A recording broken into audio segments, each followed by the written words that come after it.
অত্যন্ত দুঃখের এই মৃত্যু। কারণ দুলাল দা ছিলেন একজন সাংবাদিক। একসময় উনি সরকারি কাজ করতেন, তারপর ভলান্টারি রিটায়ারমেন্ট নিয়ে উনি সর্বক্ষণের জন্যে সাংবাদিকতা করতেন। তো ব্যক্তিগতভাবে উনি ছিলেন আমার অগ্রজীর মতো।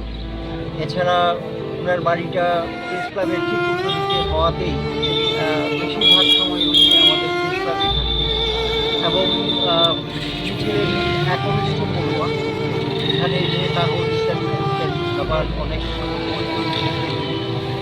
তো সবসময় আমি ওনাকে পজিটিভ কাজের মধ্যেই পেয়েছি এবং সাংবাদিকদের যত কিছু ভালো কাজ হয়েছে সমস্ত কাজকে উনি উৎসাহ দিয়েছেন। তো তার মৃত্যু আমাদের কাছে একটা অপূরণীয় ক্ষতি। কিছু বলার নেই, মৃত্যুকে তো আর ধরে রাখা যায় না। তো